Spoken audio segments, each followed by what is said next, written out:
Yo guys, welcome back to my channel. At muli na naman tayo nagbabalik dito sa malupitan gera at digmaan dito sa Clash of Clans. At kung bago pa lang tayo mag-umpisa mga pre, huwag niyo kalimutan mag-like, subscribe. Huwag niyo na rin kalimutan bitutin yung notification bell all para di ulit sa aking malupitan video rito guys sa Clash of Clans. Ako nga pala si Ryan Gamer. Ang gagawin natin for today mga pre, aatak lang tayo ng aatak muna dito sa Clash of Clans dahil yung napapansin nyo mga pre, mag-TH4 na tayo mga par, kaya yun nga, target natin muna dito mga pre dahil atak lang tayo ng aatak guys. At yun nga, hanap tayo ng mahina para syempre pag-aralan yung lugar ng kalaban mga pre, kasi mga ganyan guys, mamatay tayo dyan. Alam nyo kung bakit, unahin nila yung malalapit sa kanila bago nila tirahin yung nagdidepensa, kaya lugi tayo sa part na yun mga pre. Tara, hanap pa tayo ng kaya nating durugin guys, yung kalibel lang natin dapat mga par. Hanap pa tayo guys. At yung mga bago dyan mga pre, huwag kalimutan mag-like, subscribe. Huwag ito rin kalimutan bitutin yung notification bell all para hindi sa aking malupitan gera dito mga pre sa Clash of Clans. Kaya tara guys, tan tayo titira. At mukhang lugi tayo sa part na yun dahil yun nga guys, 31. Grabe naman, 31, 26. Ang lalakas na nakikita natin mga pre. Kung nakikita nyo naman, delegates na tayo guys. Yari na agad tayo sa part na to. Kailangan lang natin ikalat siguro to mga to pre, mga archer. Kailangan natin ikalat yan guys. Tapos ikalat din natin yung ating mga tao dito. Ikalat lang natin mga pre para yun nga, madepensa nila yung archer. Sa archer okay na ako guys, sa akin yan, para makakuha tayo ng matinong ano yan. Yan ang magandang tactic na ginawa ko mga pre, pero yari tayo din sa canyon. Sa akin yan, nice. Ang gandang moves na ginawa ko dun guys. Mapansin nyo, 450 na makuha natin. Mismong 15 guys, yan na. At yun nga, nawasak na nila yung palasyo ng kalaban at di na rin masama yun mga pre. Atak muna tayo ng atak dito guys para pagtangtong natin na silver, dapat malakas-lakas na yung rango natin tsaka yung depensa natin dito sa ating base mga pre. At ano kaya mangyayari, yun lang. Ito ngayon ko dito guys pampaubos ng oras yung ginagawa nila ganyan. Nilalayo nila yung mga nagbe-build sa kanila. Ewan ko guys kung bakit nila ginagawa yan. At yun nga, nilayo ko yung camera guys. Mabilis naman tumakbo yan mga pre yung archer. Napapansin nyo sa barbarian, napakabagal. Masa na yata tumakbo yung mga archer guys kaysa sa barbarian. Tignan nyo, talagang umikot pa. Ano ginagawa nyo? Yan na, nawasak nila yung guys. Yan yung apat doon guys, ay 5, 1, 2, 3, 4, 5, 5 nga, paunahan na lang guys. Yun nga, yun, nakakuha tayo ng 100 star at 15 dahil yun nga mga pre, mahina pa lang kasi tayo guys. Kailangan natin umatak ng at yun nga, ipapost ko muna to mga pre para hindi matapos kagad yung vlog natin mga pre. Syempre 30, nice one, 30, sakto lang. At ipopost natin to guys muna para atak lang tayo ng atak, kasi daldal lang kasi ako ng daldal dito mga pre sa Clash of Clans ko. Kaya siguro popost ko muna mga pre, and wait a minute, atake tayo guys. Huwag kayong mag-alala, babawi tayo sa mga kalaban bago tayo mag silver mga pre, dahil malapit-lapit na kasi ako mag silver guys. At wait a minute, yan, malapit-lapit na matapos yung dito guys, yung barbarian. Archer na lang ang ating hihintayin. Wait a minute, dahil lulusob lang tayo, lulusob dito sa Ryan Gamer dito sa Clash of Clans guys.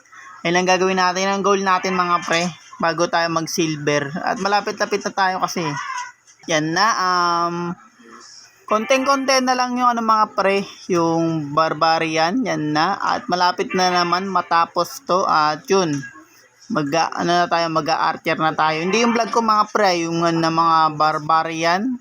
Yan, malapit na matapos to. At wait a minute guys, at lulusob lang tayo ng lulusob guys para maganda yung ating bigay sa ating pera bago tayo magano mga pre. Mag-upgrade at tumungtong silver. Ganyan ang gagawin natin for today mga pre. And wait a minute, kaping kumukulong sobrang init. Ito kasing archer mga pre, madali lang talaga matapos yun 6 eksakto. Matatapos yan. 6 seconds lang naman yan archer. At yun nga, mabilis lang siya matapos.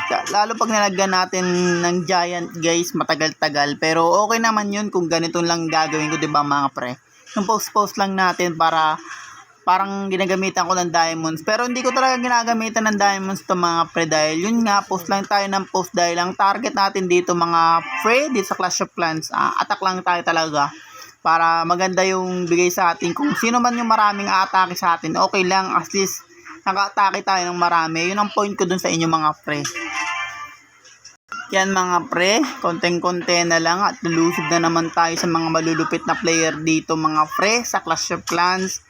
At yun nga, madali-dali lang yun, diba? Sabi ko sa inyo makakatak lang tayo ng mga atake dito mga pre, pero hindi ko na kailangan gamitan ng diamonds yan dahil yung diamonds may nilalaanan tayo yung diamonds mga pre, kasi kuha tayo ng tao para mabilis mag-upgrade yung ating palasyo dito sa Clash of Clans. Dahil pag dalawa lang nababagalan ako mga pre, kailangan makakuha tayo ng iba pang tao para mabilis tayo mag-TH mga pre, TH7.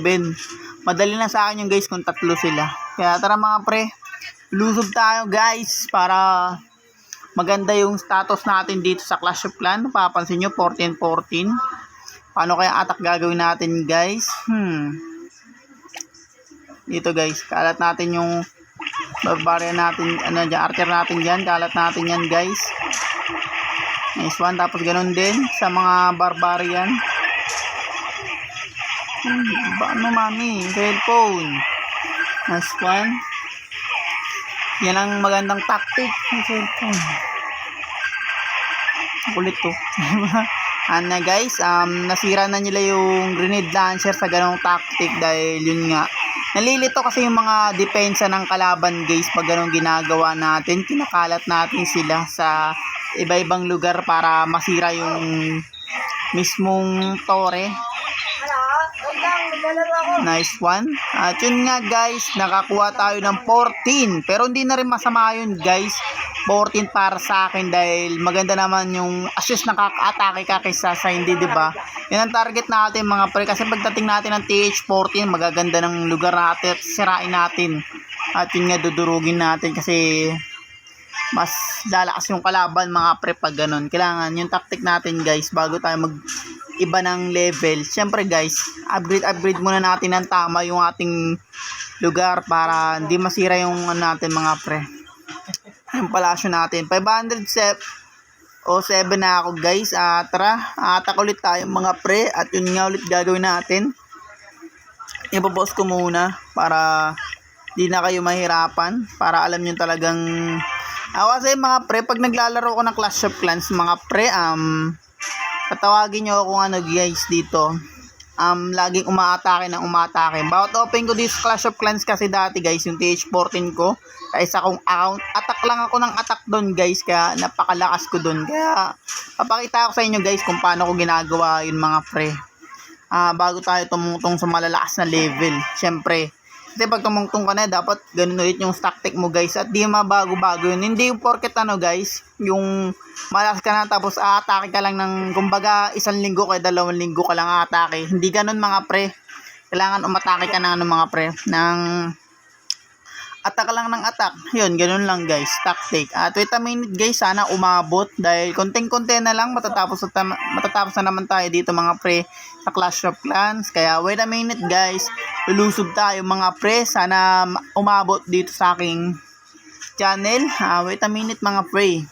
At guys, pag nag-upgrade na pala ako, mabilis na pala to, no. Pag in-upgrade ko na kasi to, magkakaroon na tayo ng guys, ng balloons.